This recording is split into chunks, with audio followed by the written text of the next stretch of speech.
Alright, let's see. Let's hit this. Nope, that ain't gonna work. And I think, no, that's upside down, so that ain't gonna work. Hold on. Let's see if it's right here.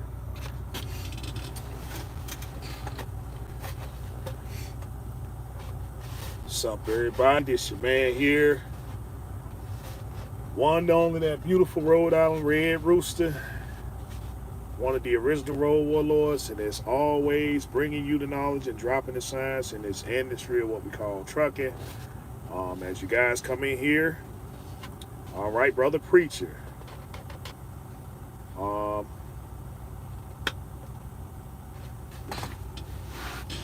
Give you guys a few minutes to get up in here and stuff, and guess I gotta explain some things as to why I didn't go live yesterday at 2 like I was supposed to. All right, Mr. Army guy, welcome.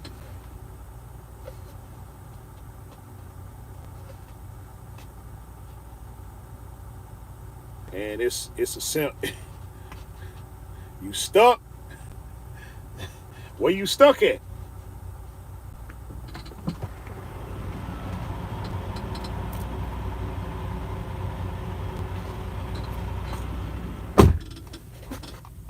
So I said I was gonna go live. Van Buren, Arkansas. Leash. Ooh. Shoot. And I'm trying to think what's over there in Van Buren. They supposed to have let's see.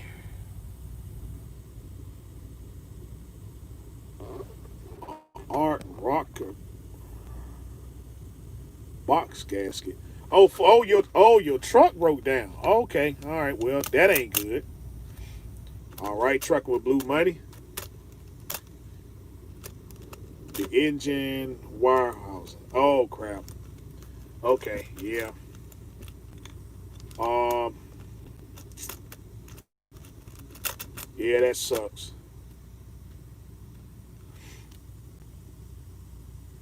Yeah, that sucks and stuff. 5G to get it fixed. Isn't that under warranty? That's under warranty, right?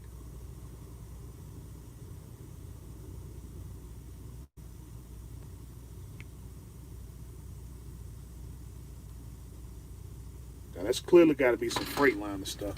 Oh, it doesn't cover. Yeah, that figures. Well, shoot, I guess it is what it is now. Then. Oh, it's the gaskets. Okay, yeah. Small component takes out big component, so small component takes out big component. So so it was a small thing that caused the failure. So now you got to pay for the whole thing. Yeah, typical of those warranties and stuff. And so, um, let's see, no metal. Okay, well,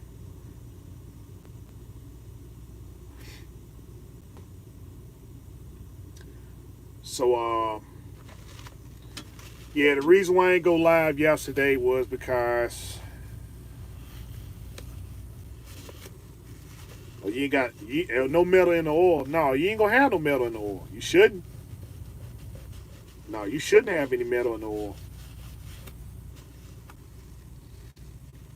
But yeah, I ain't go live yesterday because I got caught up. Yeah,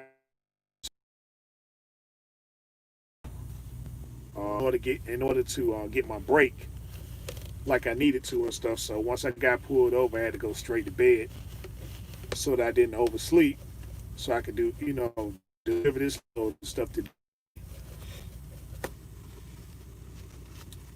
And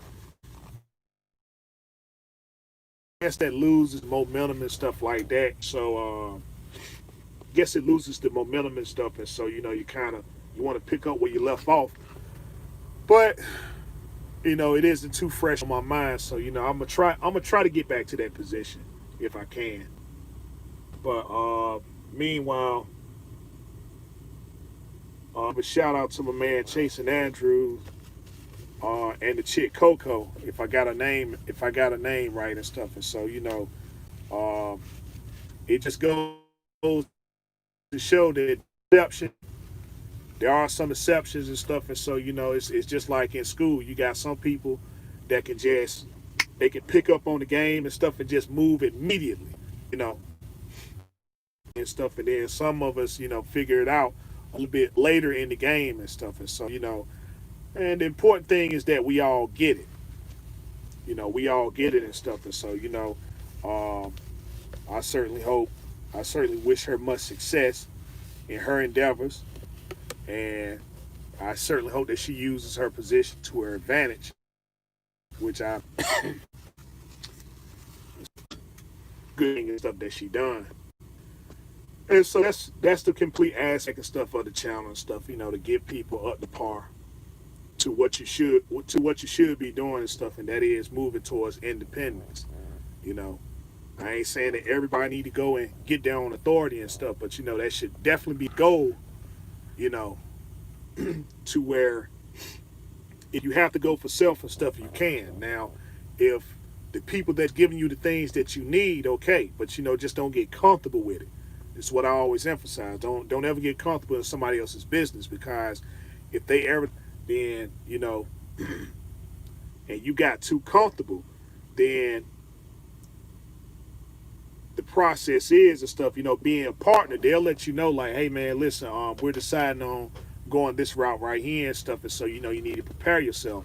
But if you're all in and stuff on this partnership that you shouldn't have been comfortable with, then it's going to be very difficult in your transition to where you have to go next.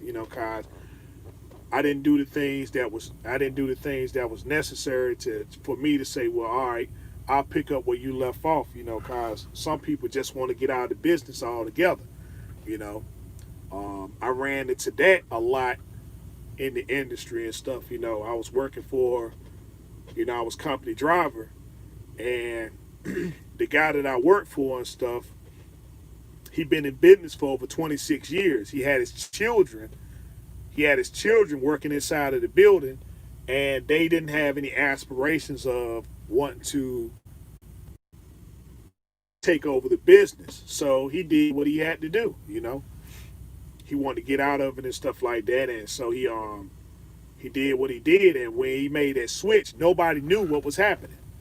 We didn't know what was happening and stuff. He said, next thing you know, we working for U.S. Express. They telling us at the meetings, well, we got blue trucks. He said, well, you don't have to worry about any red trucks and stuff coming in there. That was the meeting on Saturday. When we got to the yard on Monday, they had a whole line of red trucks and stuff out there. Well, you don't have to worry about the sign. You don't have to worry about the decals being changed on the door and stuff like that. And so, I seen the writing on, well, I ain't gonna say I seen the writing on the wall, but I knew now was the time for me to make the transition into becoming an own operator and stuff. And so 5 years later, 5 years later and stuff, man, the company is just completely gone, So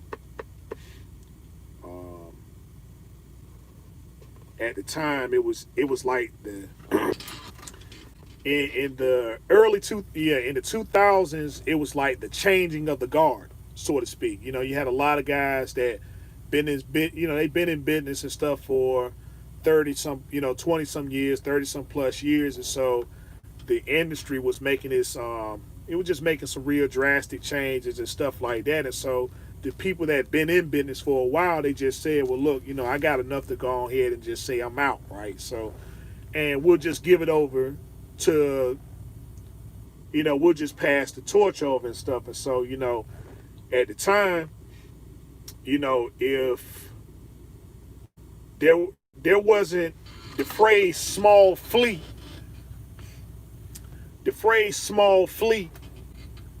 wasn't something that was thrown out a lot. Like if you had 5-6 trucks and stuff, man, you had carrier changing of the guard and stuff. And so now they went from trucking company to a small fleet operation. And so, even now, you got 150 trucks, you still consider it a small fleet operation. That used to be a very big accomplishment back in the day and stuff, in the early in the 90s, 80s and stuff like that. it's always the changing of the guard. And so mega carriers are merging up with other mega carriers to become super mega carrier trouble. You know, you got bad safe stat score. So I tell you what, it's all merging one carrier now. If everybody's up to par and stuff, you know, it's just everybody knows everybody. You know, CR England, Nike, everybody just one big family, and so they're just saying now, hey man, instead of me being my own entity, let's just go ahead and just make it one big carrier and stuff and just say the heck with it. You know, let's cut down on the insurance and the payroll and all this other stuff here. You got the same customers I got, so let's just go ahead and lock it on in and stuff like that, and we'll just split the money from the inside. But from the outside, you know, we're just going to be one big conglomerate. And so you just see that changing of the guard and stuff there. And so, um, and the other thing is that, you know, contracts aren't, they used to be, they used to be a very easy thing and stuff to get, but you can see Amazon is the number one, Amazon is the number one online retailer, but yet with them being the number one online retailer, they do not have a primary transportation provider. You know, they're still sitting on the wall and saying, well, we'll buy some trucks to take care of some things, but you know, the large part of our operation is given to people who got their own authority, and they're not giving you a contract for X amount of time. They're just saying, well, look, you know, you come over here and that's that. Nothing's really guaranteed. You can have this lane as long as it's open or whatever, but you know, if you want to snatch it back, we can do it. And they see a necessity for it because we aren't organized. You know, we aren't organized and stuff. And so it's like, hey, they got loads. Hey, they got loads. All they need and stuff is three. You know, if you got 3 trucks and stuff, yeah, fine. I'll go on over here, and I'll just make the money and stuff as long as I can. But you're not locking in a contract.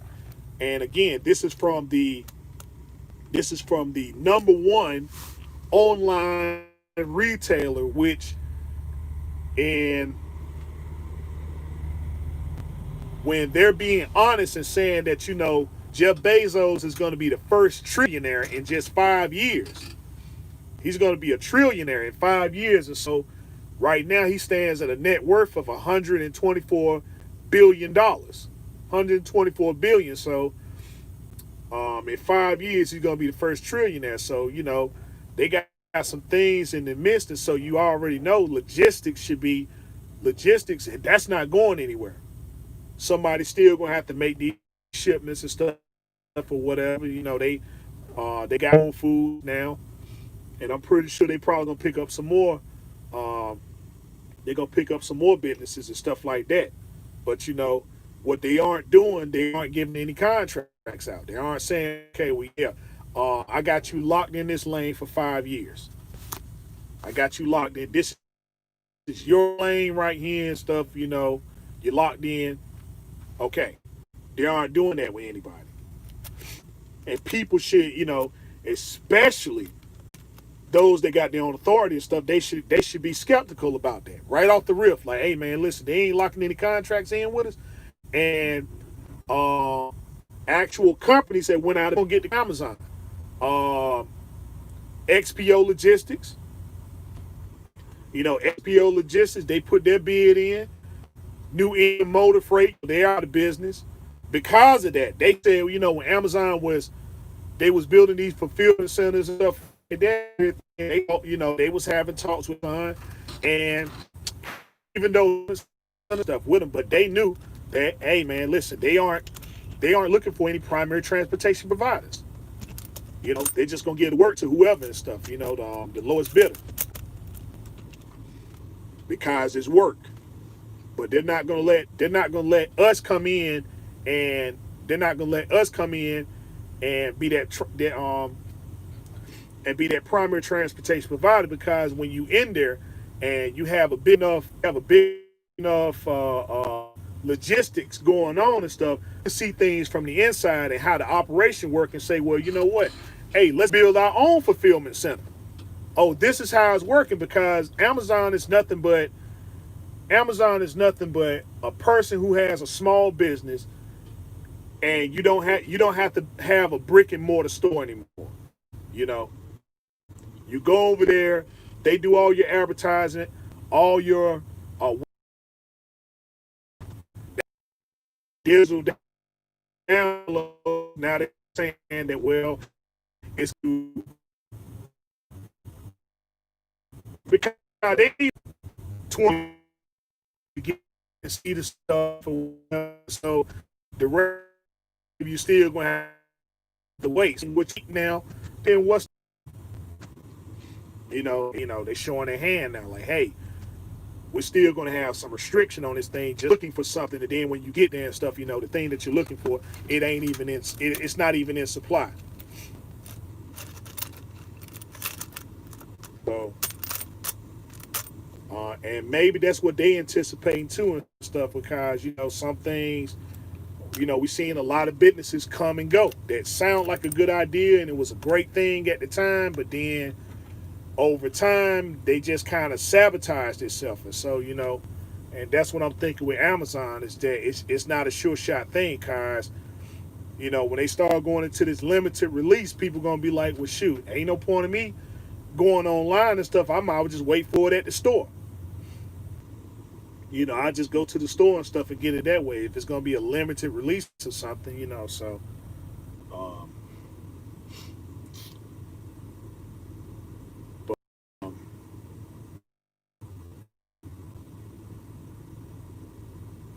yeah, in trucking though, in trucking, getting back to that topic there,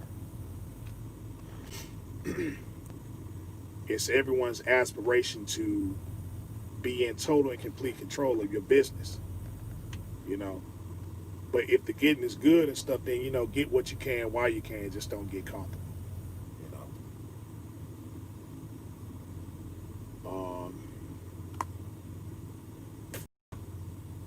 And I know that's not what the subject matter that we left off on and stuff, but so I guess I'll leave it to you guys and stuff, man. If y'all got any questions about anything, just go and throw it on out there, and I'll try to answer it as much as I can, as knowledgeable as I can.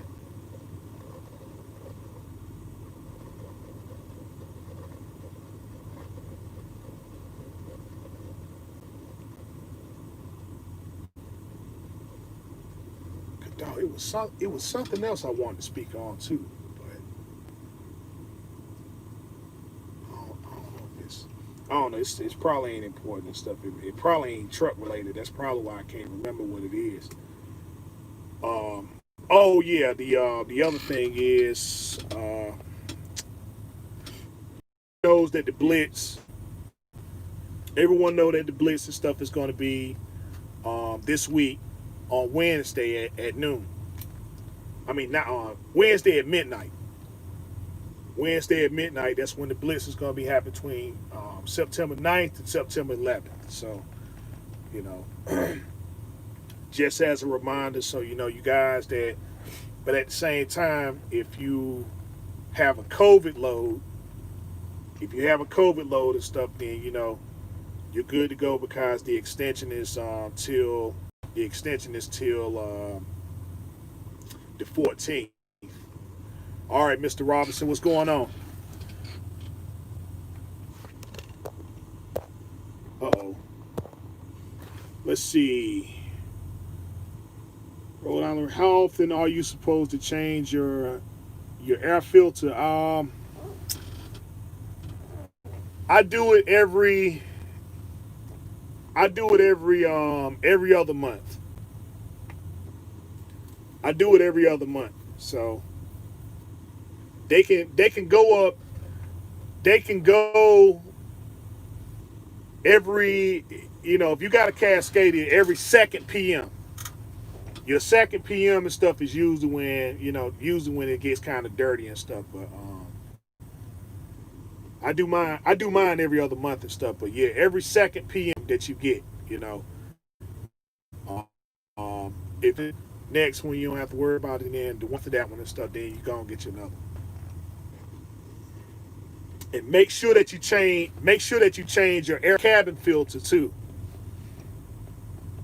Yeah, make sure you change the air cabin filter and stuff, cause what will happen is, you know, you forget and you get your PM and stuff done, and then you start smelling that oil. You start smelling that oil and stuff real hard, and then you'll think something wrong with your truck, and all it is just that air cabin filter and stuff is clogged up. So um, the air cabin filter, I would change that every PM. I would change that every PM and stuff, especially now. But your the truck filter, the truck air filter and stuff, do that every other PM. And if you run the DD15, if you run the DD15 and stuff, then I suggest, like, you know, you probably gonna have to go to Freightliner and stuff to get that air cabin filter and stuff. That Donaldson, you know, the Donaldson air filter and stuff. That's the only one that I recommend running for the DD15. That's the only one I ever ran. That's the only one I'm ever going to run. You know, everybody got their own version and stuff. I went to the TA. You know, I made a mistake. Went to the TA and stuff. They used to carry the Donaldsons, but they stopped for some reason. Cause on Spontan, they used to be the only supplier. Well, yeah, they used to be the only supplier of them and stuff. Love's used to carry them. Then Love stopped, and then TA used to carry them, and then they stopped. So now you just got to go to Freightliner and get you one from there. But that's for the DD15 and stuff. You know, for the Cummins, and stuff. I don't know what air filter stuff they run with that one, but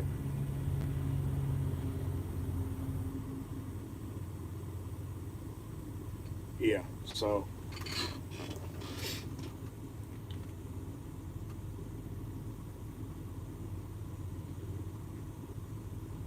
um,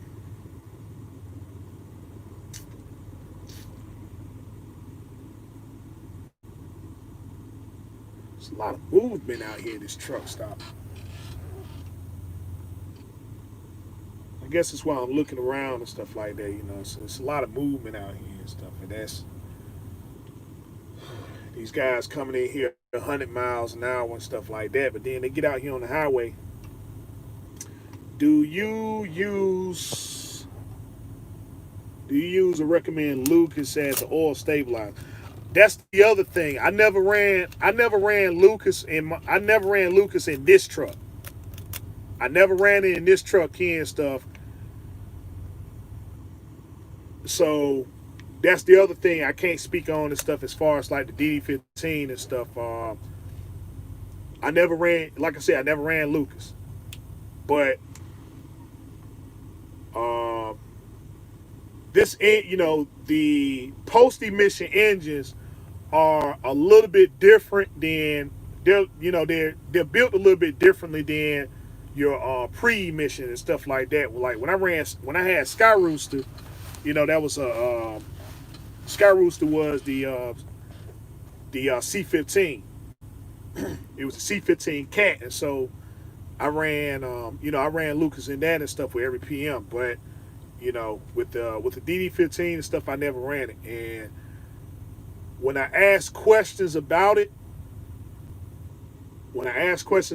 and stuff, you know, nobody came up and said, well, you know, someone that came in and got a PM done and stuff, they never requested it. So, you know,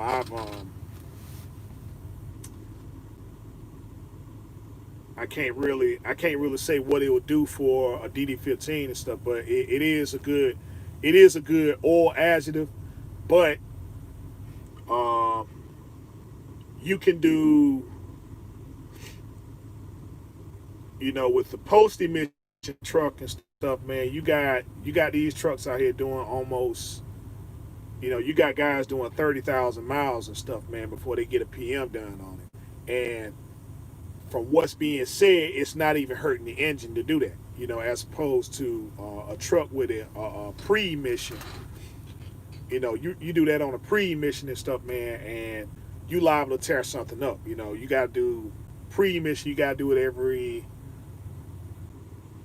you know, every 15,000. So you doubling it up and stuff, and that's a truck that's not even running synthetic.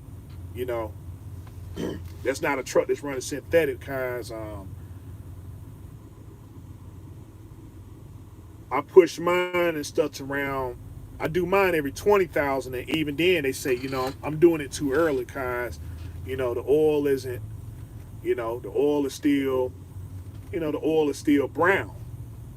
You know, it's still brown and stuff like that. But like I said, I've been so used to 15.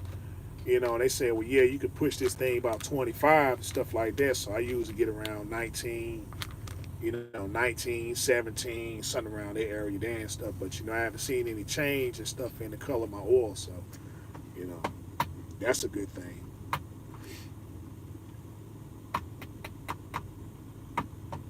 But the other thing too that I'm not too keen on is the overheads. You know, they say, you know, you're supposed to run an overhead. You know, you're supposed to run an overhead on your truck every, you know, every 150,000 and stuff like that. And so, I'm just not too keen on this stuff. You know, especially with the way the manufacturers and stuff are now.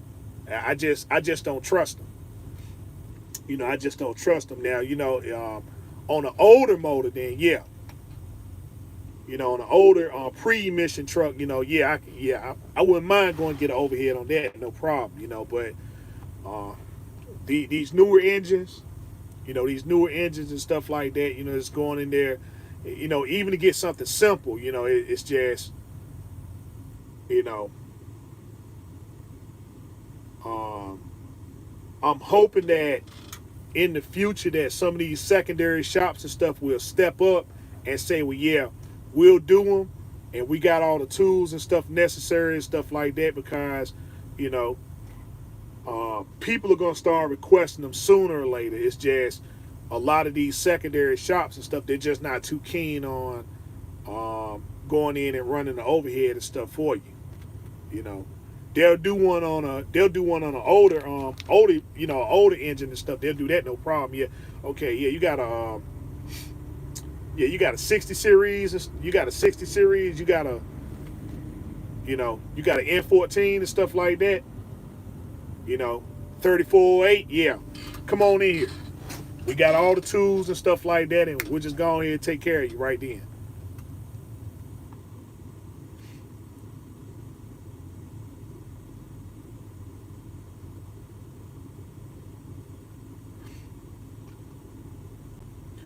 Oh, you was on. Well, you ain't missed nothing. You ain't missed nothing. I hate that happen to you, man. Yeah, I hate that happen to you, Armor Guy. But you know, I guess that's the business, though.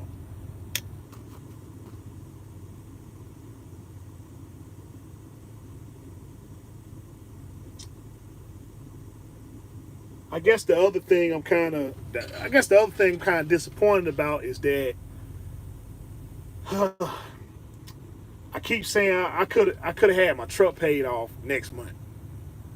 I could have had, you know, let's see, I got a payment coming up tomorrow actually and stuff, and so um, I was gonna make the last payment in October, but I'm still gonna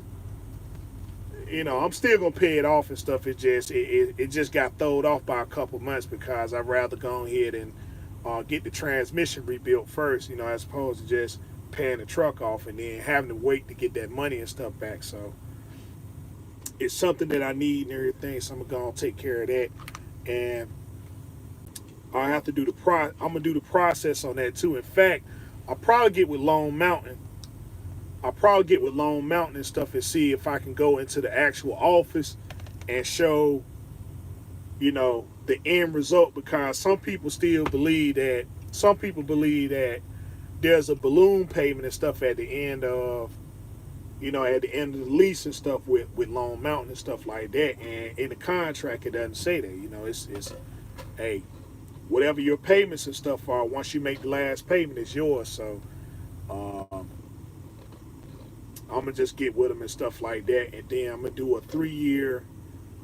I'm gonna do a 3 year analysis and stuff about um, my transition and stuff about what I did with my truck and stuff, particularly, and how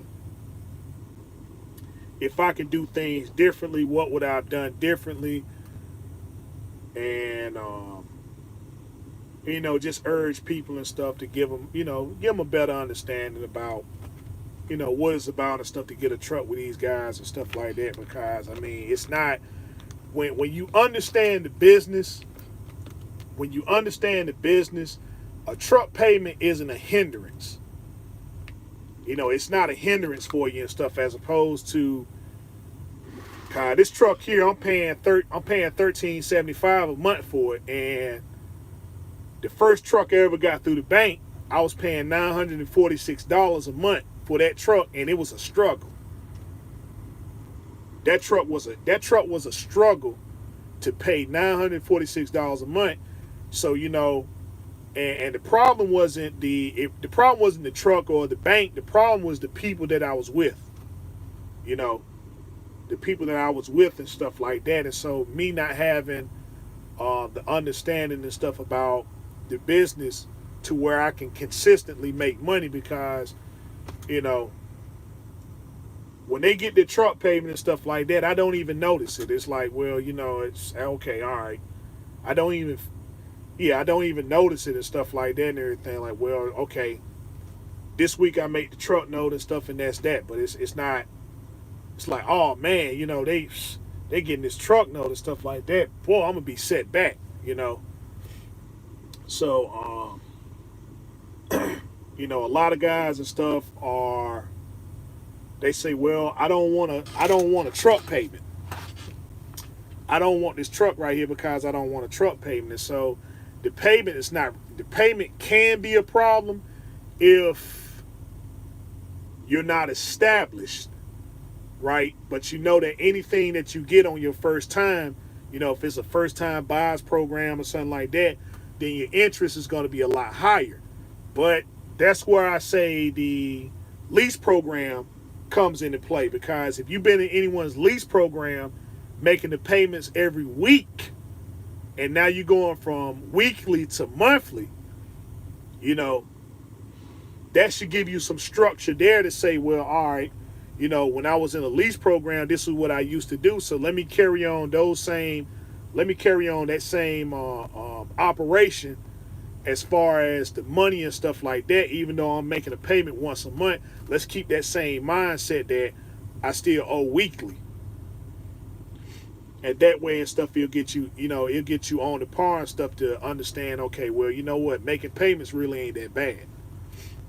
Because I can have a high interest loan with a bank, and it's still nowhere close to what I would pay and stuff, if I was in a lease program with the company. Because my first truck and stuff, they hit me up 20% interest. They hit me up 20% interest, and I was paying $946 a month. In fact, they approved me and said, well, listen, you already, in this lease program, you was paying $21.75 for one truck. So why don't you and you taking it back to the same carrier, why don't you just go and get two trucks?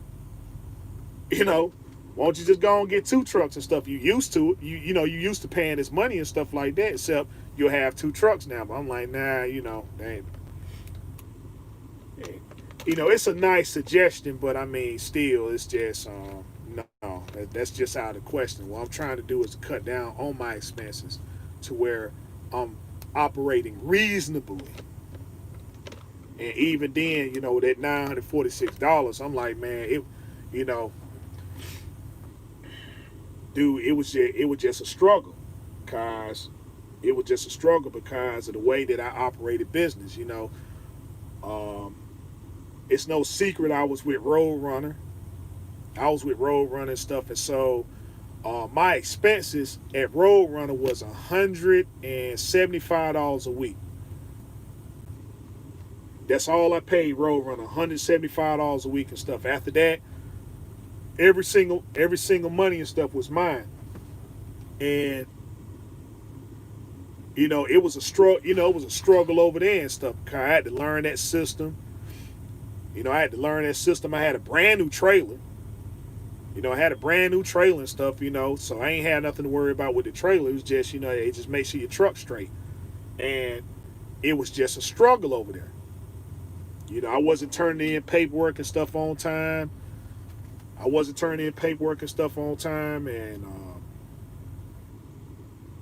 you know, and to be honest, man, I mean, it was just poor management. It was poor management on my part and stuff. I'm over here taking the money and putting it everywhere except where it needs to be. Like, well, you know, if the wife needed something, and stuff, then I'll give it all to them and the children and stuff like that. Meanwhile, the truck needing tires and all this other nonsense and stuff, and then, finally the clutch go out on me. $1,800 job, right? And I just look at that. This is from, this is going to Volvo and stuff, and they said they wanted $1,800, and I couldn't even give it to them. And so, you look at going to the shop now and stuff, right? You talking about 6-7 grand. 6-7 grand and stuff. And at the time, they talking putting the OEM clutch and stuff, and making sure that the flywheel and stuff is straight and everything. $1,800 from the manufacturer, and I couldn't even pay that. It's crazy, man. I fell almost 3 months behind on my truck. Because I just had poor money management skills and stuff. And then when I finally figured everything out, that's when the truck went down on me. It held up for a little. It held up long enough for me to pay the truck off. So I never had to deal with the repossession. And the truck held up and stuff, but the damage was just done and stuff. I ran water. I put water instead of coolant, and that water just did its job and stuff on that block. And this is a truck that never put me down on the side of the road. And I had poor. I didn't take care of that truck like I was supposed to. I didn't take care of that truck like I was supposed to. And I said, man, I just look now, with everything I know, if I knew everything now back then, I'll probably still be riding that Volvo right now. In fact, it'll probably be in showroom condition. That truck will be in showroom condition. That's why I'm gonna do what I can with this truck right here and stuff, man. Y'all, if you think that what you see on Instagram and stuff look good now, then you ain't seen nothing yet. The only thing I'm waiting, is I get this transmission straight and stuff, man. It's gonna be,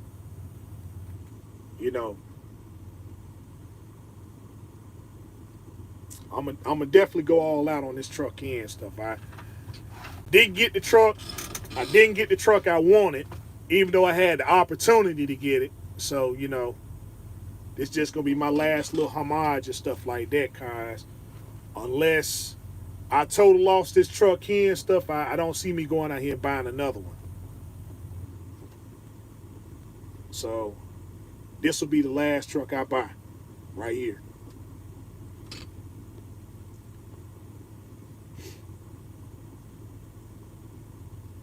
Yeah, straight up. So Preacher, I seen that message that you had sent me, man. And so bro, it's just like how I said, if you got the opportunity to get the truck that you want, wait and get the truck that you want. Don't sit there and say, well, okay, I'ma settle for something else, cause man, I had a chance to get a W900 studio sleeper from Lone Mountain, a studio sleeper W900, 2000 what was it, 18? It was 2018 studio sleeper, and it wouldn't have mattered what color it came in. Cause they only had three colors: red, black, and green. I wouldn't even if the guy would have told me any other time and stuff. I mean, despite the fact I caught the flight out there to Fort Worth, and I got there, and they told me, "Hey man, listen, we got some W9s coming in. We got some W9s coming in next month." I would have gave them the money. I would have went on here and stuff. I already had 4,200. And stuff. I would have went on here and dropped the other money I need, because you need 12 grand down and stuff to get the truck. I would have cut them the check.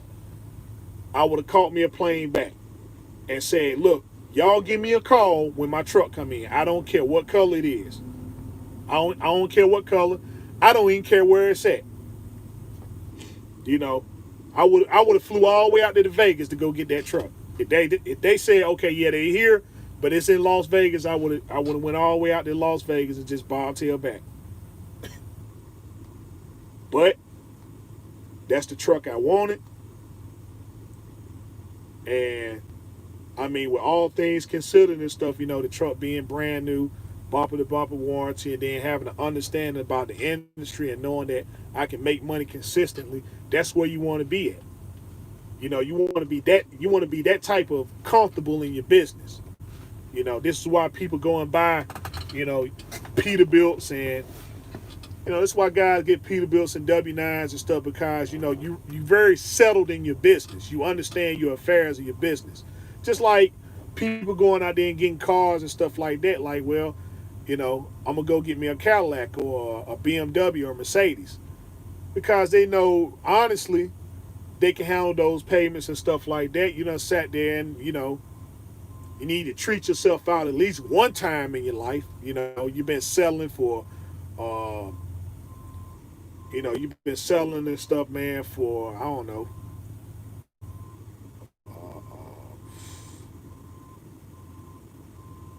just a regular car and stuff like that. And it's like, now you get this car with all the features in it and stuff like that, luxury this, leather seats this, and these type of features or whatever and stuff like that. I understand, but it's usually you see a lot of the older people. You see a lot of the older people and stuff, but they understand, they done been in the game so long and stuff, they understand, okay, I got a consistent flow of income. So see, I can go over here and get me I can get that new Corvette. You don't see a lot of young people aspire to get these cars, and then the second they get them, they wind up losing them. They get the car for about 3-4 months and stuff like that. A lot of older cats, they get them and they ride with them and stuff like that. And then when they get, hey, okay, all right, the car ain't fun no more. Let me trade in and get me another one. So these trucks, they the same way and stuff like, man, hey, the Freightliner and stuff like that, it's a every man's truck. The Freightliner, the International, the Volvo, that's a every man's truck. But you start talking about Kenworth, and you talking about the W9 and the Peterbilt 379, the 389 and stuff like that. Hey, these people who they done been in the game for a long time, but they know, okay, look, the money coming in is going to be consistent. So, yeah, let me treat myself on now here. I'm going to go and get me a large car. I go and get me a large car and stuff, but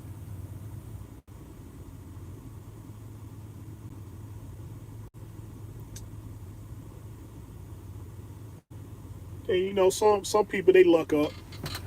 Some people luck up and they might get, they might get the 370, but they caught a good deal on it and stuff like that. But they still had to do a ton of work to it. And again, you understand the game, like, well, shoot, all right, yeah, I call that a good deal and stuff. They sold the truck 36, 35, 36,000, you know.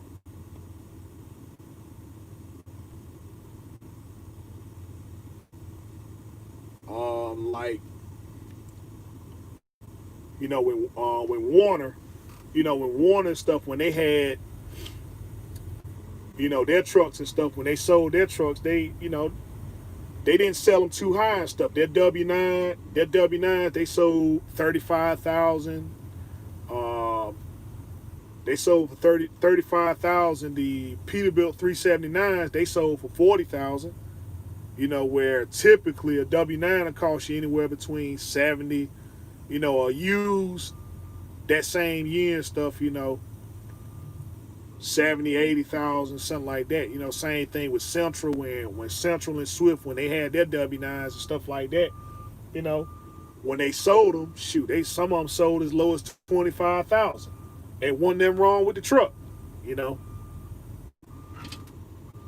Wasn't nothing wrong with the truck and stuff. When they was in the fleet, they were nine, they was 9 overdrive and stuff, and then when they sold the truck and stuff, they hooked it back up and turned it into a 13 speed. So, your transmission is fresh. Your transmission fresh. So the people who had the trucks were in the lease program and stuff like that. So they took good care of them. So you got the truck. They just saying, well, look, we ain't gonna put them in the fleet because it's gonna cost too much money. And so they sold them all and stuff, man. I mean, guys just snatching them on up and stuff like that. And so if you look now, you can't even tell the difference. Like, daggone, man, you got a bad truck and stuff. Like, yeah, it's an old Warner truck. It's an old Swift. It's an old Swift truck, old Swift unit.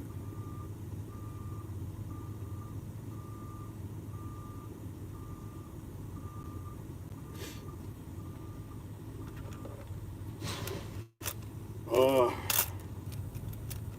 so I guess I'm rambling on there and stuff. You guys got any more questions? You just go and throw it at me.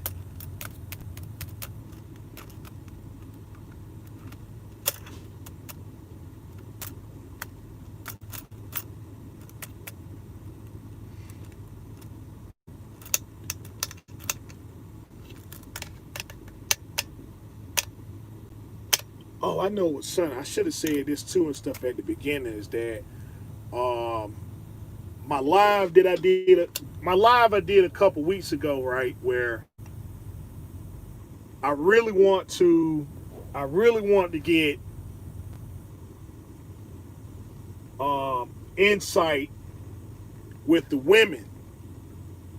I want to get insight and stuff, and so the women doesn't have to be in the industry per se, but it is going to be it is going to be trucker connected, so that we can get an understanding about what's the woman's take and stuff, what's the man's take and stuff like that, because it's a lot of misconception and stuff going on out here. And so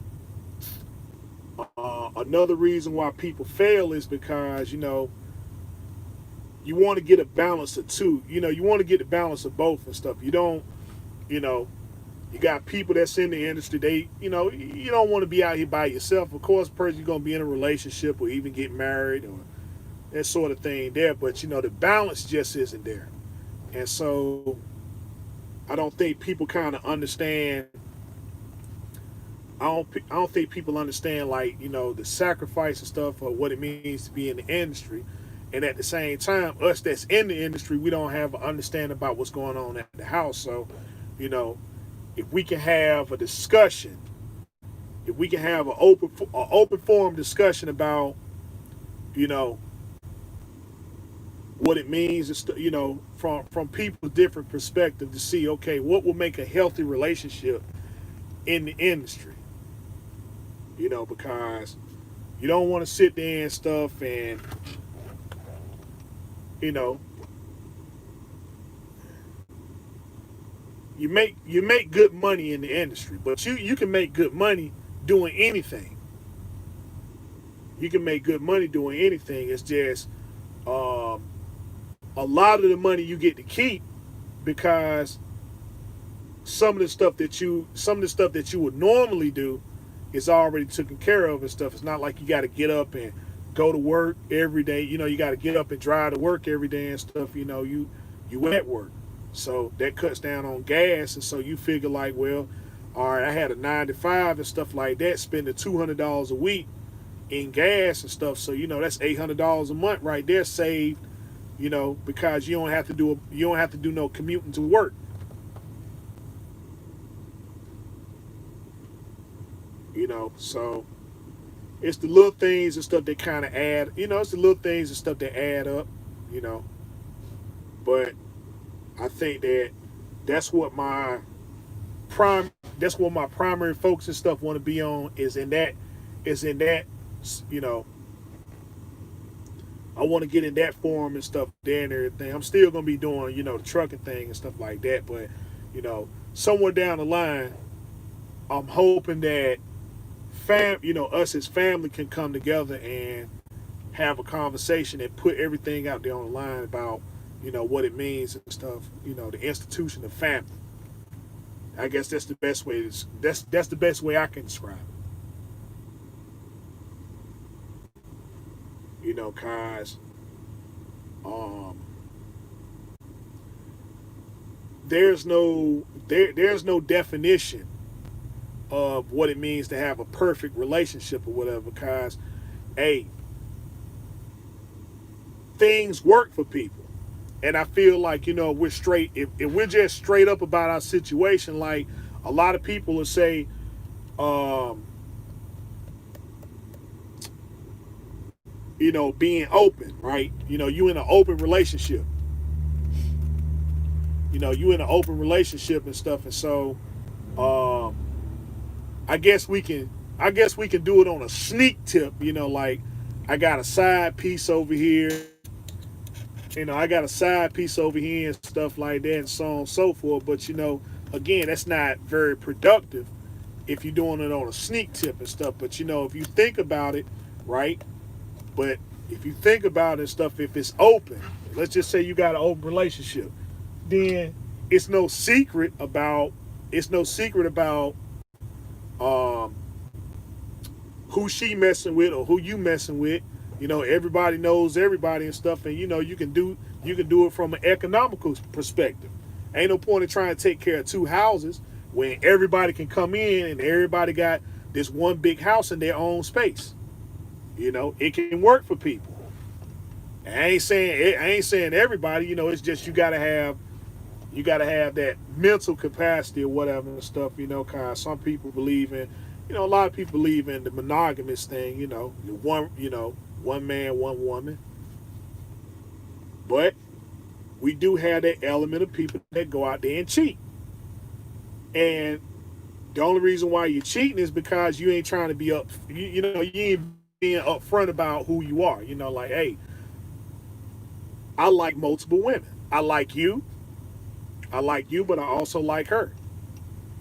You know, I'm out here on the road and stuff like that, and so you know, if I need to do certain things or whatever and stuff like that, and you ain't here, then just understand I'm over here with her and stuff. But you know, and you can convey that message and stuff and be open with it. But it's not to say I'm forcing somebody to, I'm forcing you to deal with this lifestyle. It's just if it's not for you and I'm being open with it from the start, right?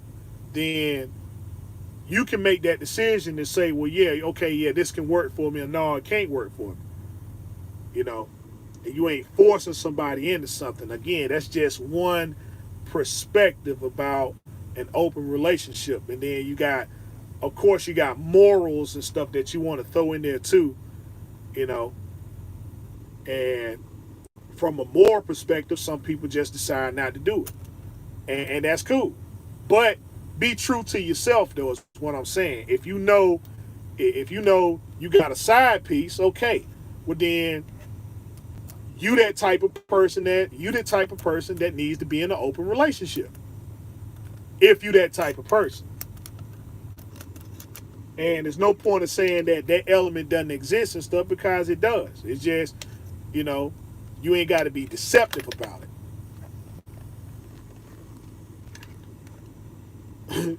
But see, that's how hard and how deep and stuff it goes, you know, in that perspective. You know, I'm not saying, okay, yeah, do it, but this is what people do.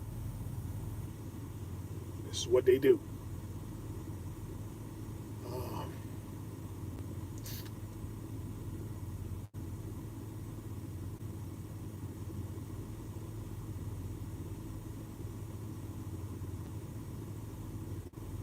yeah, so fellas, I got almost an hour in now, and I guess if there aren't any more questions, I'm gonna go ahead and jump on off here and everything. Uh, my contact information, my contact information is on the page and stuff. You know, text me, let me know who you are, what the subject matter is, and stuff like that. I'll let you know when I'm free, and that way we can go in constructive dialogue. Hit me up on my Instagram page. Well, check me out on my Instagram page, which is Rhode Island Red Rooster 22. Rhode Island Red Rooster 22 on Instagram. Um, all right.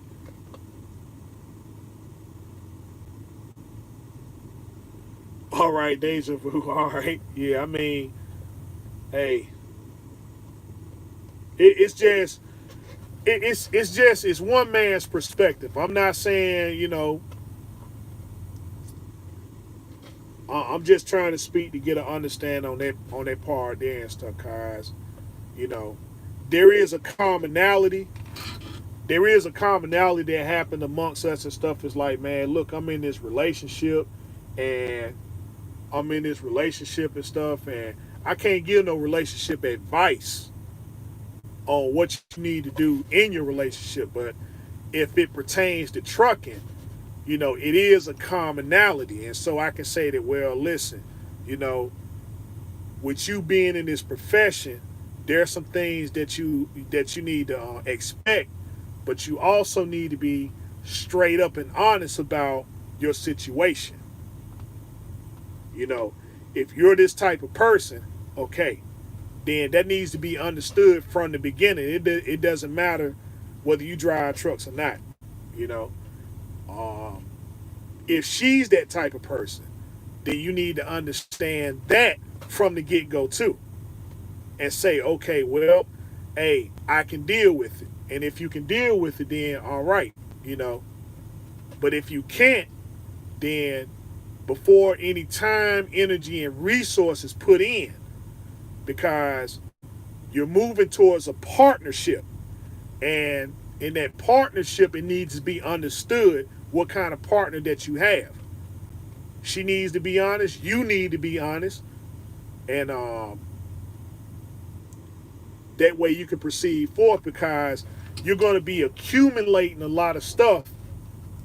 You're going to be accumulating a lot of stuff, and it ain't no point of trying to say, well, you know, 15, 20 years down the road, you know, y'all doing all this, you know, if you get caught doing dirt or whatever, right? You know, the time to say something about it was before anything got accumulated, because you're gonna be owning houses, and businesses and stuff like that, and now you got to split it all up. You know, you got to split it all up and say, well, oh man, she ain't deserving of this, or he ain't deserving of that, you know, and you went into a partnership with this person. You know, the time to say, well, a person ain't deserving of this or that or whatever, is before you start to move towards, you know, your business endeavors, because a partnership, that's what it is. It's business. It's business. There's a lot of stuff that's going to be wrapped up into it and stuff like that. A lot of money that's in it. So ain't no point in trying to say, well, daggone, man, she need this type of support, or this spousal support, or she getting half of the business and all that other stuff there, you know, because I was dishonest and disgenuine. I didn't let her know what type of partner she was dealing with. See, that's not being logical. So you're like, oh man, hey, I don't think that's right. She didn't work for any of this stuff here. When in fact, being in a partnership, that's what it is. It's just now if they ain't pulling their weight, if they ain't pulling their weight, you know, and you're in a partnership, you already know, okay, there's some things I need to go ahead and call off from the beginning. I need to go ahead and set these things and stuff from the beginning, and that way, you know what kind of partner you got. You cool with paying all the bills and stuff like that, okay, that's understood. So then don't, 15, 20 years later, don't say, oh, well, it's a problem now.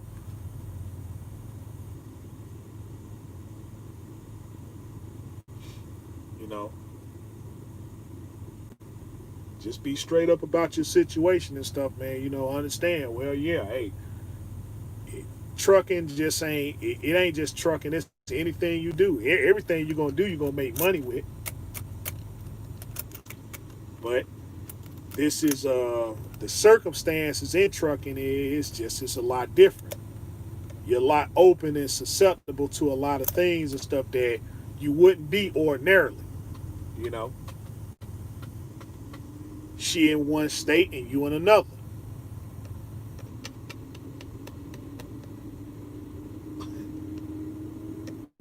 You ain't home every single day and stuff, but